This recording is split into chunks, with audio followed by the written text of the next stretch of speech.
House this morning. The president apparently angry that the FDA has not yet granted emergency use approval for the Pfizer vaccine. The head of the FDA felt the need to put out a statement overnight saying that it's science that will guide the decision. Today, a panel of CDC advisors will meet to decide who gets the first doses of the vaccines. 2 vaccines are now before the FDA for emergency use approval and could be ready within weeks, which honestly would be amazing, but not soon enough to prevent what promises to be a dark, dark winter in the pandemic, which is frankly already here. More than 96,000 people hospitalized this morning. That's a new high. 23 states are also seeing record hospitalizations. So President Trump has said nothing about those hospitalizations. He's offered no support or condolences for the hundreds of thousands of lives lost. Instead, he's slamming the Republican governors of Arizona and Georgia for not helping him overturn the election that he lost by a big margin. This morning, the Washington Post and the New York Times report that money is driving President Trump's refusal to concede. We'll tell you just how much he's been raising. Also this morning, CNN has brand new details about President-elect Biden's plans for his first 100 days. They include a major stimulus push and a flurry of executive actions.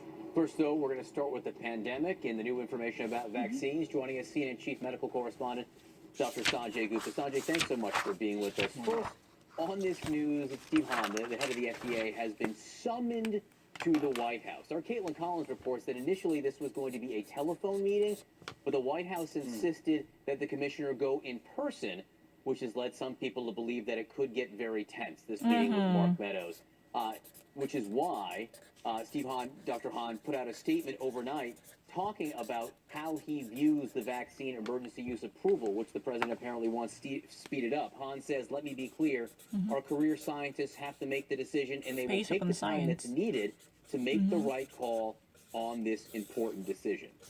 What do Americans need to know about this approval process on it? You know, I think the most important thing is that everything we've been reporting, all the news you've heard about 94.5%, 95% effective, all of that has come from the company itself and this independent data monitoring safety board. We haven't actually, I haven't seen the data.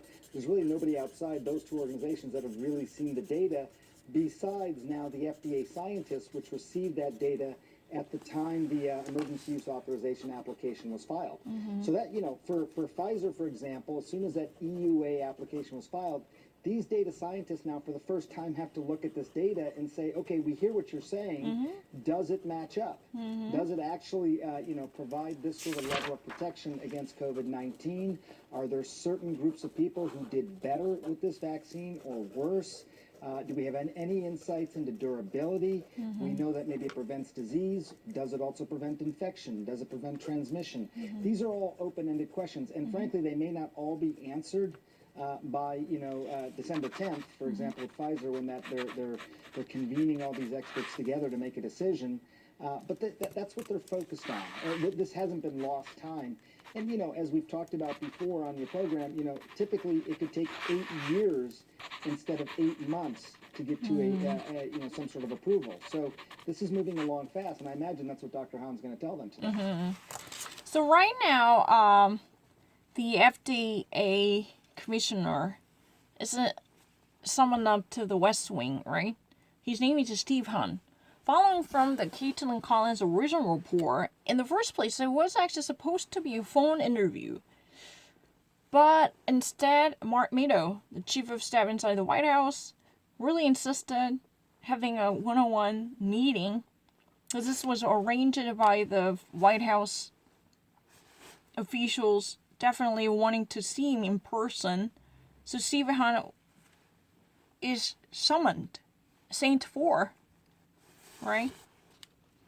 But the problem is that this definitely were likely to involve lots of high-flung exchange of blows for sure, right? Because the president was obviously very angry about the fact that there is no distribution of vaccines yet, and FDA is not actually taking enough from taking enough measures to quicken the procedures. That's really allegedly told to be the position of President Donald Trump, For that reason, those people close to President Donald Trump really desperately wanted to meet Dr. Han in person. Maybe there could be high flying, run in. That's likely to be the case, right? So, he might be really worried about this meeting last night. So really well past the midnight, during the night, he actually submitted a statement saying that FDA is basically overviewing this type of procedures based upon the principles of science. So it's not something that the emotion or passion would sway the conversation of vaccine approval. That's really the key message. Since you've been allowed to see the original statement put out by Dr. Steve Han from FDA, Food and Drug Administration. But if you ever actually watch this, you know what? Hey, let us try to calm down. It's not about the matter of emotion. Don't let our wild, raging desire or fervor change the nature of conversation, because it could actually, put millions of lives at stake. That kind of urgency was palpable, and he was relying on science. He's a scientist. So what Dr. Sanjay Gupta said is, so far we've been actually very much enjoying this beautiful records coming from the pharmaceutical companies like Pfizer, BioNTech, and Moderna or AstraZeneca. Especially those top two companies, they have always said that they have a 94.5 percentile or a 95 percentile of accuracies. But the problem is, these are likely to be the data from their own internal estimation accumulated from the independent data board. That means these might not reflect the objectivity we might expect to see. There could be certain type of lesser graded accuracy. We really need to rely on a more reliable sources to measure the accuracy and the safety and efficiency of these vaccines. That's really the reason why we need to hold our breath until we have the FDA's advisory board fully goes over different results or the test experiments gathered from this pharmaceutical companies. Because we really like to actually believe in this, groundbreaking numbers that would induce immediate immunization of the whole population. That would be really amazing. However, there could be a little bit of discrepancies. Some of the vaccine products could actually brag about greater accuracy. That would be possible, but some could, definitely underperform. There could be discrepancies or deviations from the originally submitted data, because the FDA advisory board, composed of more of experts in the discipline, it really wants to rigorously vet the results and outcomes submitted by these independent and technically for-profit companies. Because of what's at stake at this moment is a public health.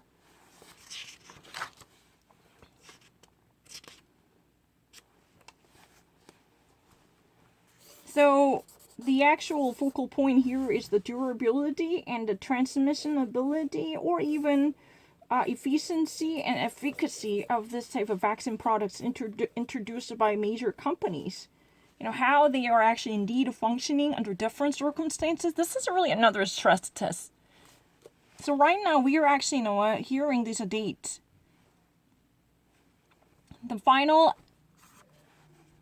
external advisory board testing for the Pfizer product is already scheduled to be December 10th.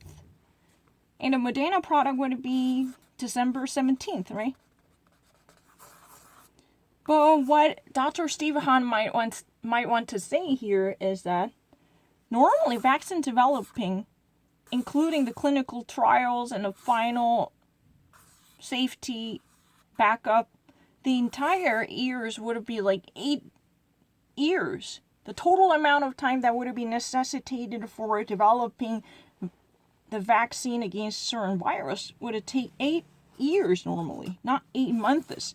But this actually experiences significant condensation. That's really the reason why we need to have a much rigorous and intensified scrutiny.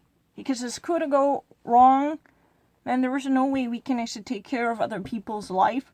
Because it could actually create a side effects, or it could actually have a lesser efficiency as promised. So there are a variety of factors that might change the equation, or it could actually, break down the equilibrium in the system. So people are very desperate to figure out what truly happened. So simply, the independent opinion would be not acceptable as an absolute factor to dictate how we actually plan ahead in the realm of public health. For that reason, even actually FDA alone would not accommodate the massive influx of data. That's really the reason they decided to, the FDA as an organization, it decides to invite more of an external experts from outside. So they can be much more objective and reliable, and they could actually guarantee the minimization of any possible loopholes. So it's actually better off to outsource this auditing and oversighting, so they could never somehow stumble upon an unexpected snag or disastrous consequences. That's what has been said, because it's really kind of quick in the process. Think about it, it's really having a shortcut to vaccination. Normally, creating a vaccine from the scratch would take 8 years instead of 8 months. But this is really being done miraculously. But no one could actually put a complete trust in the system, because these are really the brilliant data, but they're actually submitted by the independent, not public, but private entities. That means there could be somewhat for-profit oriented lies, because they even actually dealing with the shareholders. Maybe this data had been accumulated to satiate their own investors, or this could actually invite another factors motivated by economic reasons. So we need to actually delve into the final consequences with the caution and discretion. That's really the issue. Because, the independent data board would not be fully trusted without a modicum of doubt. It's not necessarily they would be malignantly intended. It's not really saying that we must pull off any blind trust in them by taking them for evil. That's not really the case.